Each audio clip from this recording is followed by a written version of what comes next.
I'm Elle, and let me tell you, this past Thanksgiving was one I'll never forget. My family made up a lie to keep me from coming to dinner, but I was the only one left out. They sat around the table, laughing, celebrating, acting like I didn't exist. Why? Because I'm just an AC tech. But here's the kicker. I was the one paying for my sister's college tuition. The same sister who was too ashamed to acknowledge me.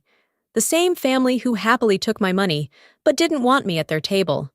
So I made a decision. A decision that would change everything.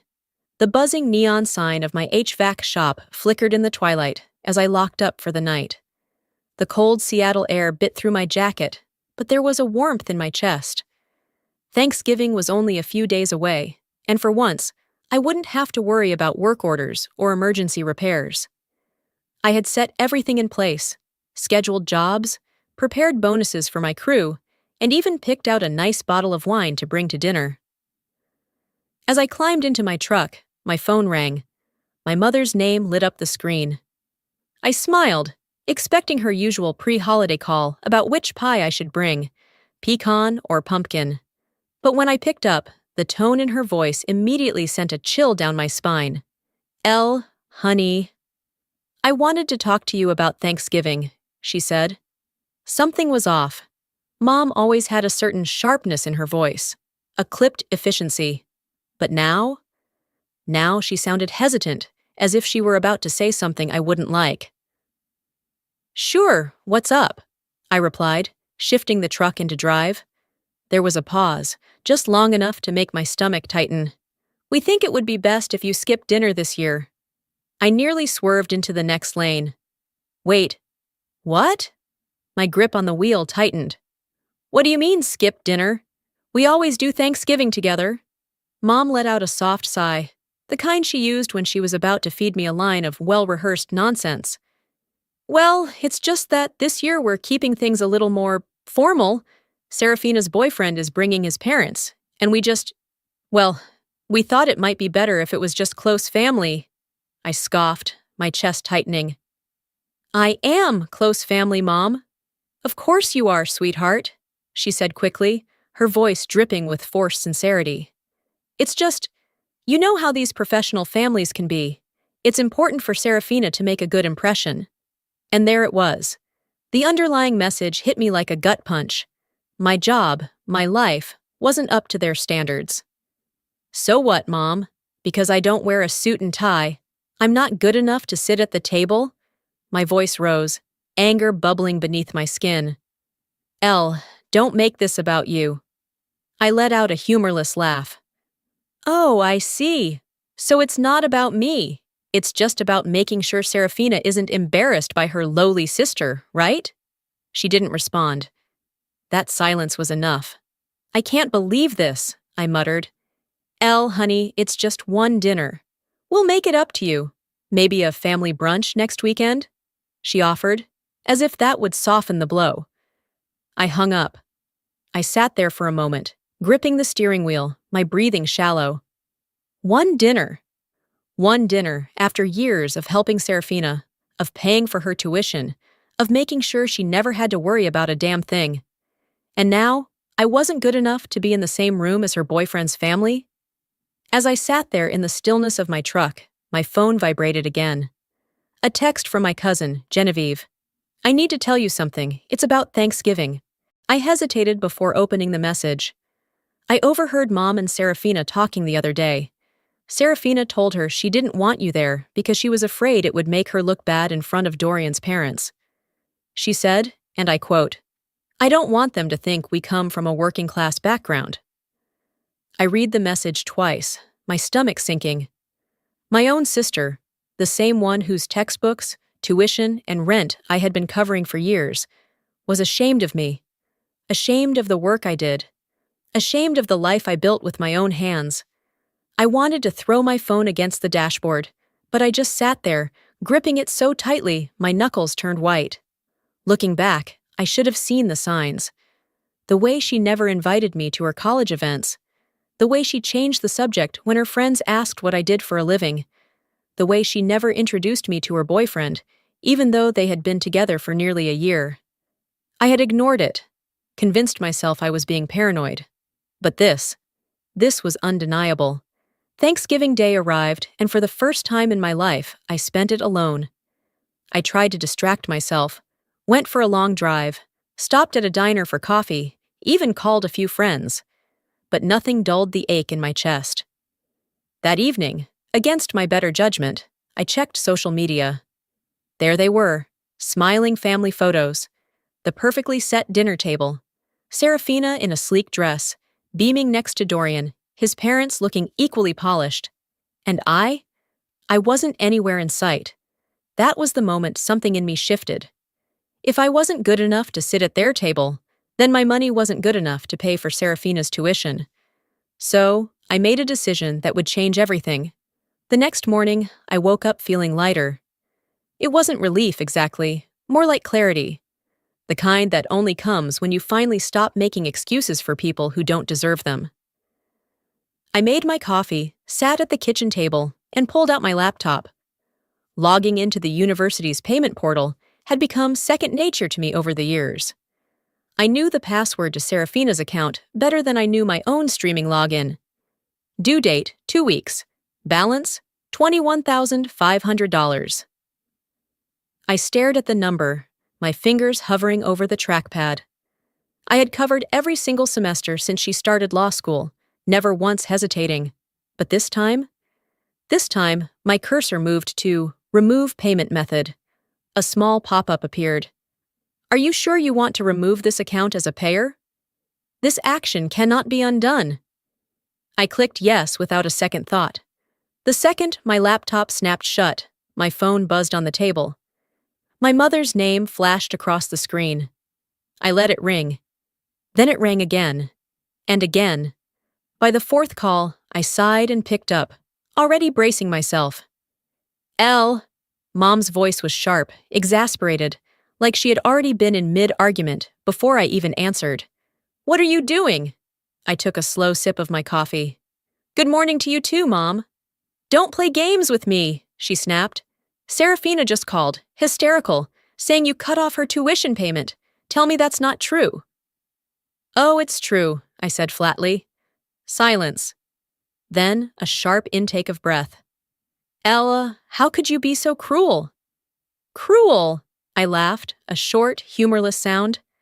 That's an interesting choice of words, considering she's the one who got me disinvited from Thanksgiving because she was embarrassed by me.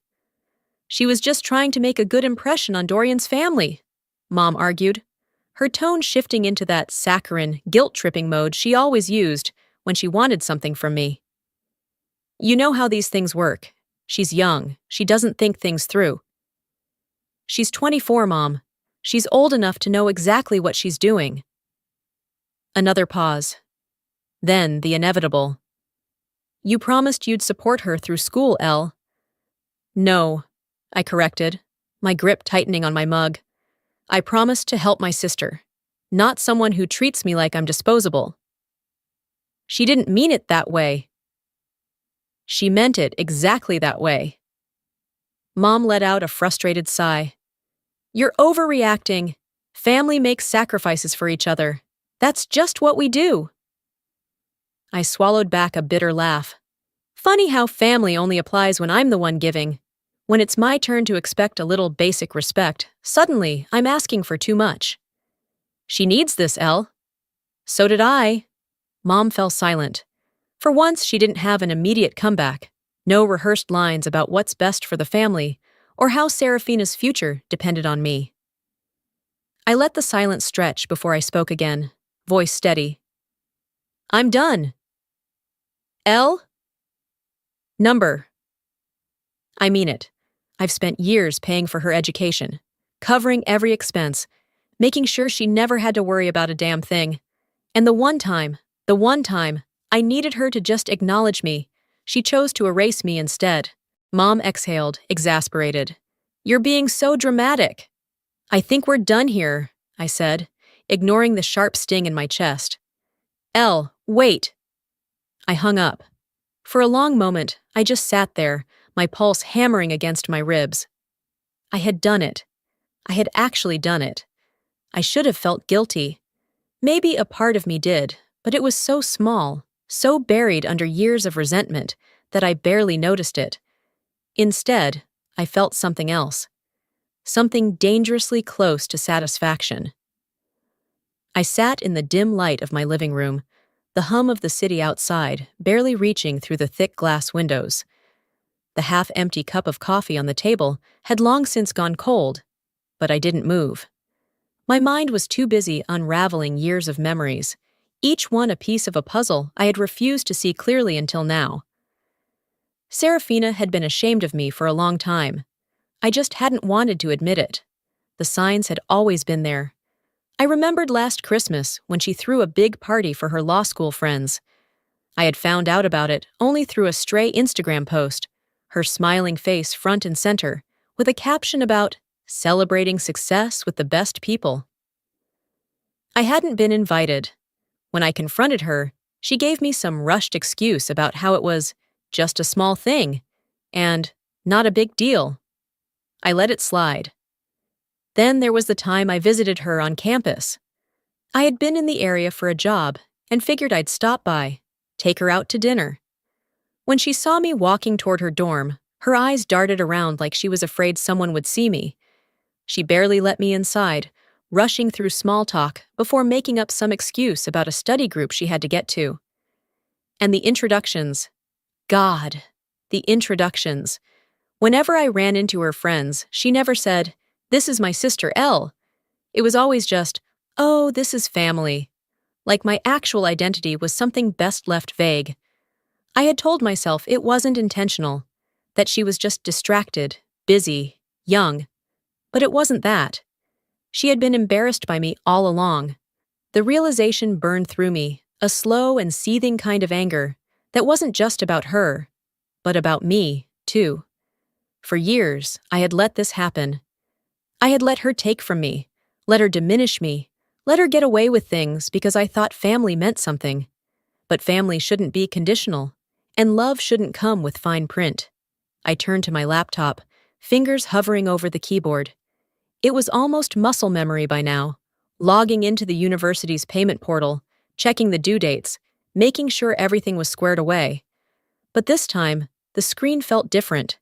Next semester's tuition, $21,500. Due in 2 weeks. I stared at the number, my stomach twisting. How many late nights had I worked to make sure that money was there? How many vacations had I skipped? How many times had I put her needs before my own? And for what? So she could pretend I didn't exist when it was inconvenient? Number not this time. I grabbed my phone and dialed the university's financial office. A polite voice picked up after 2 rings. "How can I assist you today?" "I need to remove myself as the payer on an account," I said, my voice steady. There was a pause. "Are you sure? This will impact the student's enrollment status." I closed my eyes and took a slow breath. I had spent years being sure of things that didn't deserve my certainty. But this, I'm sure. The process took less than 5 minutes. A few verification questions, a final confirmation, and just like that, it was done. I set my phone down and exhaled, waiting for guilt to creep in. It didn't. Instead, all I felt was a strange, unfamiliar kind of relief. For the first time in years, I wasn't carrying someone else's burden. But I also knew this was just the beginning. And when Serafina found out, she was going to lose her mind. The first call came less than 24 hours later. I was halfway through my morning coffee when my phone buzzed on the counter. I glanced at the screen, already knowing who it was before I even saw her name. Serafina. I let it ring. It rang again. And again. Then a 4th time. I exhaled slowly, my grip tightening around the mug. I wasn't ready for this conversation. Actually, no, I just didn't owe her this conversation. The buzzing stopped and a voicemail notification popped up. Against my better judgment, I pressed play. "Elle, what the hell? I just got an email from the university saying my tuition payment was declined. This has to be a mistake. Call me back." Her voice was shrill, panicked. I set my phone down, taking another sip of coffee. Let her stew in it. Another call. then another, then a text. "Elle, if you don't fix this, I won't be able to enroll next semester. You can't just do this to me." I typed out a response. Not my problem. But before I hit send, I stopped. What was the point? She would never understand. No text from me was going to make her suddenly see the years of effort I had put into making her life easier. She only saw what she lost, not what she had been given. I deleted the message and put my phone on silent, because I already knew what was coming next. Serafina wasn't the kind of person who accepted consequences quietly. When she realized I wasn't responding, she turned to the next best thing. Dorian. She showed up at his apartment, hair a mess, eyes wide with panic. He had barely opened the door before she was pushing past him, pacing back and forth across his living room. "I can't believe this," she breathed, her hands gripping her temples. "Elle cut me off, just like that. No warning, no explanation, nothing." Dorian frowned, shutting the door behind her. "Wait, Elle? Your sister Elle?" "Yes," she snapped. "I just got the email. My tuition payment didn't go through. I tried calling her, but she won't answer me." Dorian sat down on the couch, his confusion evident. "Hold on, I thought your parents were paying for school?" Serafina froze. For the first time in years, she didn't have a rehearsed excuse ready. She never told him Elle was the one paying. "Well, I mean, they help. But Elle was covering most of it," she muttered, suddenly avoiding his gaze. Dorian's brow furrowed. "Most of it? How much are we talking?" She let out a nervous laugh. "I don't know, a few payments here and there?" "Serafina." His voice was sharp now. "How much?" She swallowed. "All of it." His expression darkened. "So, let me get this straight. Your sister has been paying for your college this entire time, and you let me believe your parents were covering it?" She waved a hand, as if brushing it off. "It's not a big deal." Dorian cut her off. "And wasn't Elle not invited to Thanksgiving? What was that about?" Serafina's face flushed. That was different." "How?" She opened her mouth, but no words came out. And that's when Dorian put it all together. The sister who's been paying for your entire education wasn't good enough to sit at the dinner table with your boyfriend's family? His voice was eerily calm, but there was an edge to it, like he was done. Serafina scrambled to explain. "You don't get it, Dorian. It was just about appearances, about making a good impression. It's not like I don't appreciate what Elle's done, but she doesn't understand the world I'm trying to be a part of." Dorian let out a slow breath, shaking his head. "You mean the world where you lie about where you come from? The world where the people who actually help you aren't polished enough to acknowledge?" Her throat tightened. Wow. It was the only thing he said before he stood up and grabbed his keys. Serafina blinked. "Wait! Where are you going?" Dorian looked at her like he was seeing her for the first time. "I need some space." Her stomach dropped. "You're seriously mad at me over this?" Dorian didn't answer. He just walked out the door. And for the first time, Serafina realized she might have lost more than just her tuition. That night, my phone vibrated with a final text from her. "I hope you're happy. You just ruined my life." I stared at the screen, waiting for the guilt to creep in. It didn't. I just set my phone down and finished my coffee. Because if she thought I had ruined her life, she was about to learn that she had done that all on her own. The next call wasn't from Serafina. It was from my mother. I stared at the screen, her name glowing like a warning. Margot Calloway. I could already hear the tone she'd use. The carefully measured disappointment. The soft sighs that carried more weight than words. The underlying message that I had somehow failed her. I let it ring twice before answering. Elle. Mom's voice was sharp, urgent. "I just got off the phone with Serafina. She's hysterical." I leaned back against my kitchen counter, tightening my grip on my coffee mug. "Yeah? Maybe she should have thought about that before she treated me like I didn't exist." "Elle," she scolded, her voice dropping into that motherly, "I'm trying to be reasonable" tone. "She's your sister. You can't just abandon her like this." I exhaled through my nose, forcing myself to stay calm. I didn't abandon her. I just stopped funding her lifestyle. She's just a kid. I laughed, short and humorless. Mom, she's 24. She doesn't know how to handle this kind of setback, Mom pressed. If she has to drop out, it'll ruin her future. Ah, there it was. The real reason she was calling. Not to ask how I was doing after being thrown out of Thanksgiving. Not to apologize for the way I'd been treated. No, this was about damage control. About fixing the mess Serafina had made of her life. And I was supposed to be the one to clean it up. Again. I stayed silent, waiting for her next move. Elle, please, Mom softened, sensing my resistance. You know how hard she's worked to get where she is. I swallowed the bitter taste rising in my throat. And where was she when I was working double shifts to make sure she never had to take out loans? Elle, where was she when she let you uninvite me to Thanksgiving because she was embarrassed by me? Mom let out a long, exasperated sigh. You're making this bigger than it needs to be. I nearly dropped my mug. Are you serious? Mom, she erased me. She's been erasing me for years. She's only calling now because she lost her safety net. She's family, Mom stressed. We help each other. Funny how that only worked one way. I shook my head, pushing off the counter and pacing the kitchen. No, Mom. I helped her. I covered her tuition. I made sure she had a roof over her head. I gave her a future. And she couldn't even give me a seat at the damn dinner table. She's scared, Elle. She's young. She's selfish, I corrected. And I'm done cleaning up after her. There was a long pause. Then, in a voice coated with forced patience, Mom asked, So what do you expect her to do? Just drop out?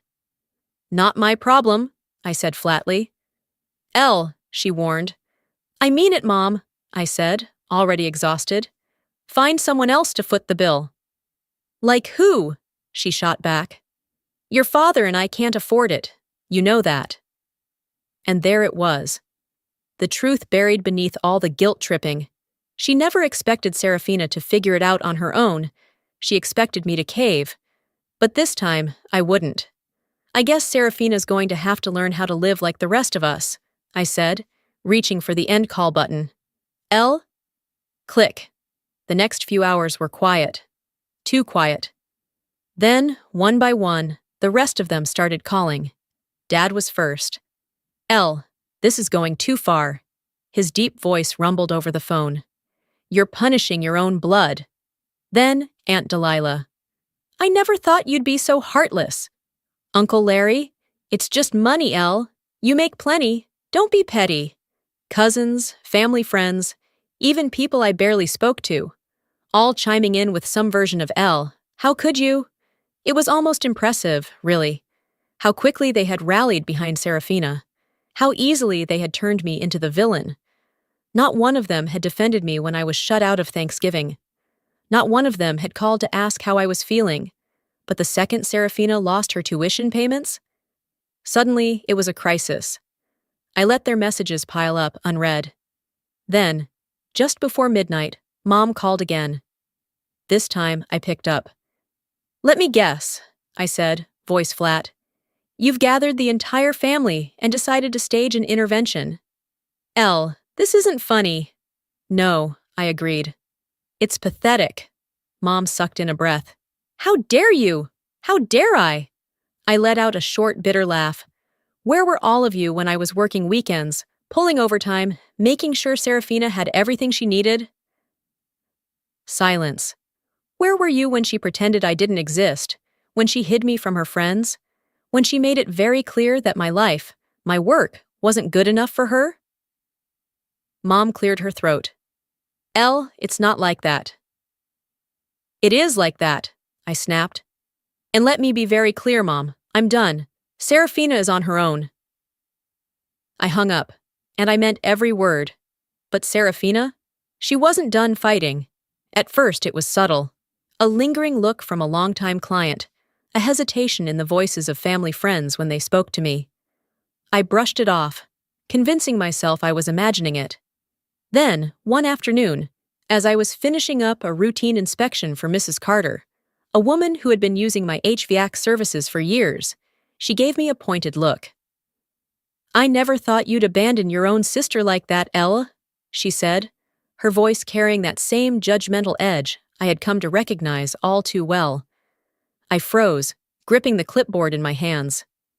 Excuse me? She shook her head, sighing dramatically. Family is supposed to take care of each other. I just didn't think you were the kind of person to turn your back on your own blood. There it was. I forced a tight smile. Well, Mrs. Carter, I suppose that depends on which version of the story you've heard. She pursed her lips, but didn't say anything else. And I didn't give her the satisfaction of an explanation. Instead, I climbed into my truck, pulled out my phone, and opened social media. And there it was. Serafina had been busy.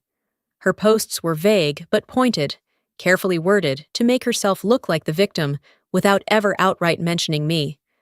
Some people love money more than family. So disappointing. I always believed in supporting your siblings. Guess not everyone feels the same. The comments were filled with sympathy. I can't believe your own family would do this to you. You deserve better, babe. Stay strong. You've always been the sweetest. People like that will regret their choices one day. I scrolled through in disbelief. My stomach clenched when I saw familiar names. Distant relatives, family friends. People who hadn't so much as sent me a text after Thanksgiving, now rallying behind her like she was some kind of helpless victim. And then, as if on cue, my phone started ringing. My aunt, then my uncle, then my mother. I silenced every call. I knew what they were going to say before they even opened their mouths. I had gone from being family to the villain in a matter of days, all because I refused to keep playing my role as the silent provider. I tossed my phone onto the passenger seat and started the engine. Enough.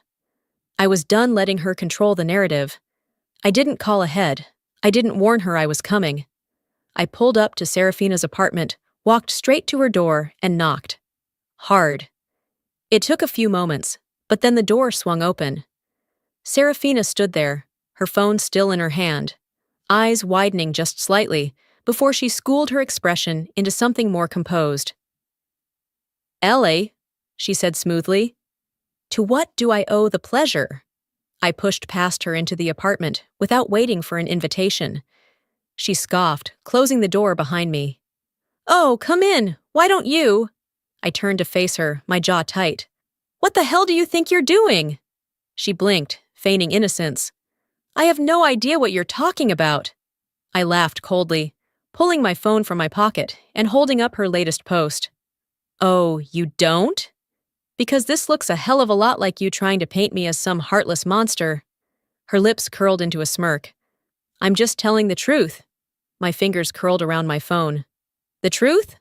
The truth is I paid your tuition for years while you pretended I didn't exist. The truth is I gave you everything, and you still acted like I was beneath you. She crossed her arms. And now you're mad because people are finally seeing who you really are? I took a step closer, lowering my voice. No, Serafina, you should be mad, because this little game you're playing, it won't end the way you think it will. Her smirk faltered just slightly.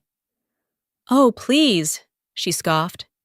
You think people are going to turn on me? I've built relationships, Elle. I have connections. Meanwhile, what? Fix air conditioners? Do you really think that makes you someone? My jaw tightened, but I didn't let her words sink in. Not anymore. I simply smiled. Go ahead, Serafina. Keep lying. Keep playing your little game. Keep manipulating people into thinking you're the victim. I turned toward the door, my hand on the handle. Then, just before leaving, I looked back at her. Because when this all crashes down on you, I won't be there to save you. And she was about to learn just how alone she really was. Because her perfect little world was already starting to fall apart, I didn't have to do anything. Serafina had spent years building a life on borrowed resources, my money, my sacrifices, my silence. But now that I had cut her off, the foundation beneath her was crumbling. And the best part? She had no one to blame but herself. Dorian was the first to realize something wasn't right. It started with a simple message. Anonymous, sent to his inbox late at night. Did you know your girlfriend has been lying about who's paying her tuition? At first, he brushed it off. Internet trolls, people with nothing better to do. but something gnawed at him, an uneasy feeling he couldn't shake. He started digging. He contacted the university, pretending to be Serafina. It took him 3 tries to get through to the right department, but when he finally did, the answer was clear. Her tuition hadn't been paid. Not by her. Not by her parents. No record of payment for the upcoming semester. No scheduled transactions. Just a long history of payments from a now-removed sponsor, L. Calloway. That night, when Serafina showed up at his apartment, expecting another evening of wine and carefully curated romance, she was met with something else entirely. Dorian stood at the door, arms crossed, phone in hand. His expression was unreadable, but his voice, cold. "Why did I have to hear from someone else that Elle was paying for your education?" Serafina blinked. "What?" Dorian stepped aside, letting her walk in, but she already felt the shift in the air. The warmth between them was gone. "I called the university," he continued, shutting the door behind her. "I wanted to see if there was a way I could help with your tuition, since you were so stressed about it. But imagine my surprise when they told me you didn't even have a payment plan set up, because your sister was covering everything." Serafina's mouth opened, then closed. She swallowed hard, shaking her head. "Dorian, it's not a big deal?" His voice was sharp now. "You lied to me. You let me believe your parents were paying for school, that you had everything under control, when all along it was Elle's money keeping you afloat." She tried to reach for his hand, her expression melting into something softer, something rehearsed. "I just didn't want you to think I was some kind of charity case." Dorian pulled back. "Oh, don't give me that. You had no problem using Elle as a walking ATM. And now that she finally stopped funding your life, you're trying to ruin her reputation?" Serafina stammered. I just... Dorian let out a humorless laugh. "I can't believe I was blind to this." He shook his head, running a hand through his hair. "I don't even know who you are anymore." Her chest tightened. "Dorian." He exhaled slowly, then met her eyes. "I think you should go." She stared at him, stunned. "You're breaking up with me?" "I can't be with someone who lies this easily," he said simply. The words hit her harder than she expected. For the first time, Serafina felt something crack inside her. She turned toward the door, waiting, hoping he would stop her. He didn't. The next morning, she woke up to something even worse.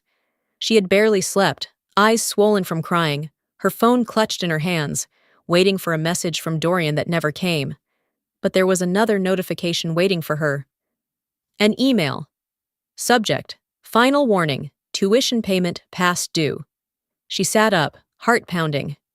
"Dear Ms. Calloway, this is your final notice regarding your outstanding tuition balance. If payment is not received within 48 hours, you will be automatically unenrolled from your courses.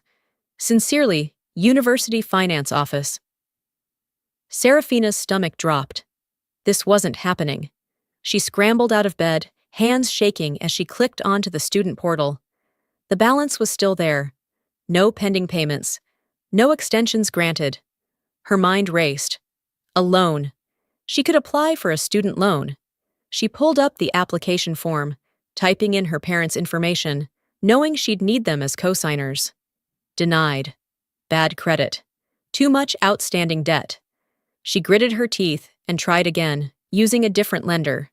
Denied. Her hands clenched into fists. This wasn't how it was supposed to go. This wasn't her life. She picked up her phone, scrolling to Dorian's name.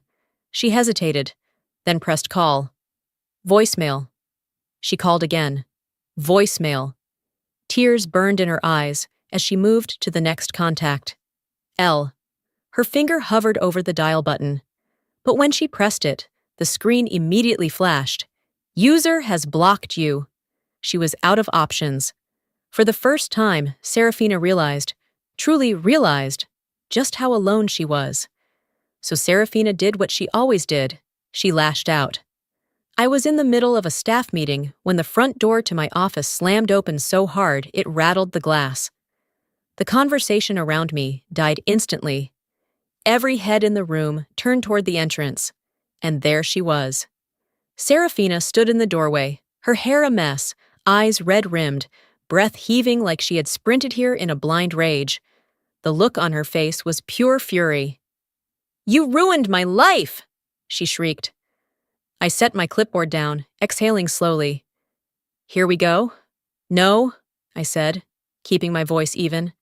"I stopped paying for it. You ruined it yourself." A hush fell over the office. Employees paused mid-task. A couple of clients in the waiting area exchanged nervous glances. But Serafina didn't care. She didn't care about the audience or the scene she was causing. She was here to make sure I suffered. "You abandoned me," she spat, stepping further inside. "You left me with nothing. How could you do this to your own sister?"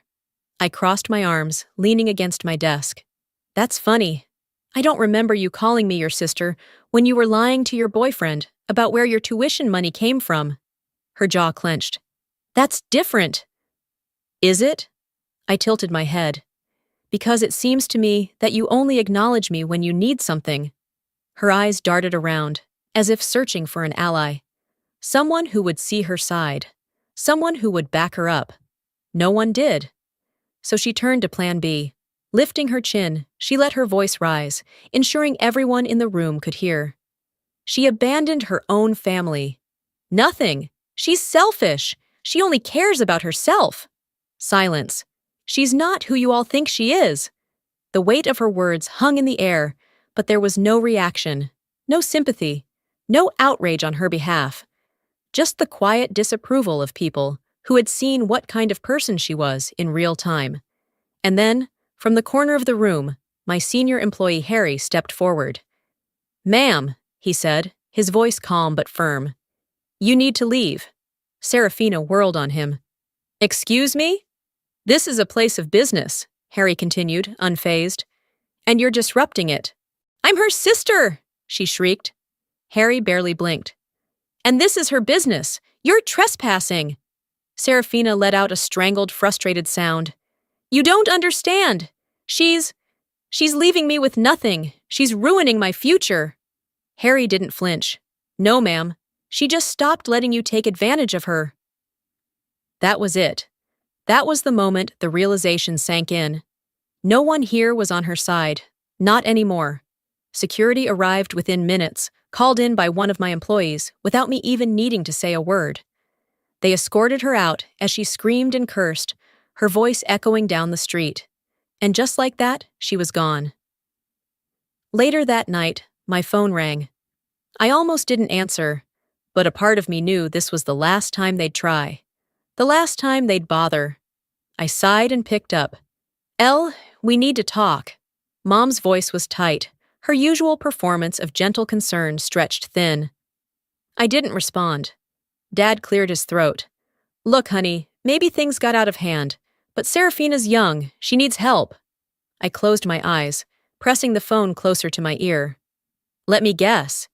You think I should help her?" Mom exhaled sharply. "Elle, come on. Maybe we can work something out? You're doing well after all." I laughed, low, bitter. "Ah," I said, stretching my legs out on the couch. "So now I'm part of the family again, when you need my money." "Elle, don't be like this," Dad said, his voice stiff. "We just think—" "No." Silence. "You think I'll cave? That I'll do what I've always done? That I'll sacrifice my peace for her comfort?" I shook my head, even though they couldn't see me. "But I'm done. Find another ATM." And with that, I hung up. And for the first time, I truly felt free. But freedom comes at a cost. The first few days after cutting ties with my family were eerily quiet. No calls, no texts, no guilt-tripping voicemails trying to twist my own emotions against me. Just silence. It was a strange feeling, this newfound solitude. After years of being bombarded with their demands, their manipulations, their expectations, I was free. And yet, there was still that small part of me that expected my phone to ring at any moment, for someone to swoop in with another desperate plea. But no one did. Instead, the days stretched on, peaceful and uninterrupted. And for the first time, I allowed myself to breathe. It was Genevieve who finally broke the silence.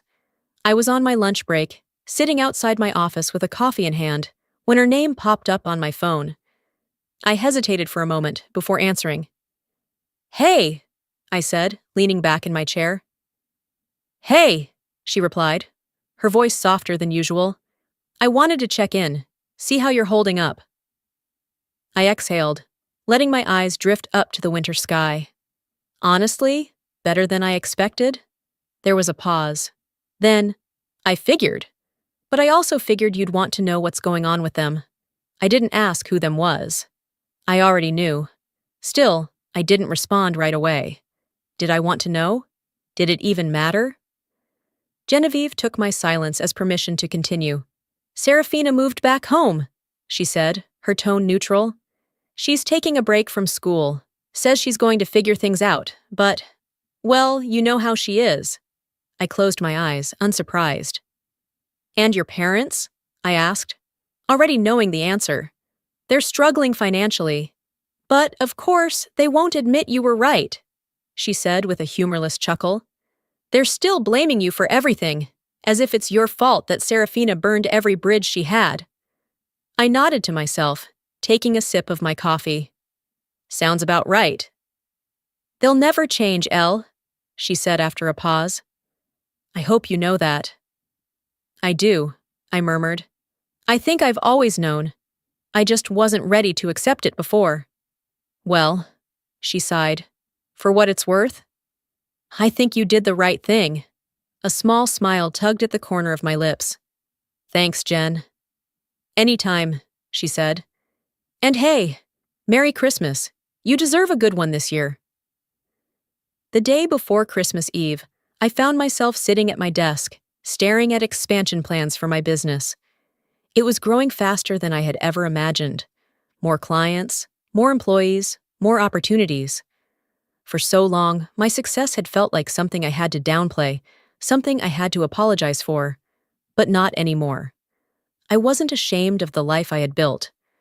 I was investing in myself now, not in people who saw me as nothing more than a walking bank account. And that was the most freeing realization of all. That night, as I was winding down for bed, my phone buzzed on the nightstand. I glanced at the screen. A text from my mother. "Merry Christmas. We miss you. Let's talk?" I stared at the message for a long time, my fingers hovering over the screen. A year ago, I would have jumped at the chance. I would have let guilt guide me, would have second-guessed myself, would have given in. But not this time. I took a deep breath, exhaled slowly, then deleted the message. I had nothing left to say. For the first time in my life, I chose myself. And it felt damn good. Before we wrap up, let me leave you with something to think about. Life has a way of teaching us hard lessons, especially when it comes to family. We're raised to believe that family is everything, that no matter what, we should always be there for them. But what happens when that loyalty is one-sided? When your sacrifices are expected but never appreciated? Walking away from a toxic family dynamic doesn't mean you don't love them. It doesn't mean you're selfish. It means you're finally choosing yourself. And that's not something to be ashamed of. It's something to be proud of. If there's one thing I hope you take away from my story, it's this. Your worth is not measured by what you can do for others. You are not an ATM. You are not a stepping stone. You deserve respect, even from the people who share your blood. Now I want to hear from you. Have you ever had to set boundaries with family? Have you ever walked away from a situation that was draining you? Let me know in the comments. I read every single one. And if this story resonated with you, if it made you feel seen, drop a 1 in the comments or tell me where you're watching from. If you didn't like it, tell me why. I want to hear your thoughts. Make sure to subscribe to the channel so you don't miss the next story. Trust me, we have plenty more to tell. Thanks for watching, and remember, choosing yourself is never the wrong choice. See you in the next one.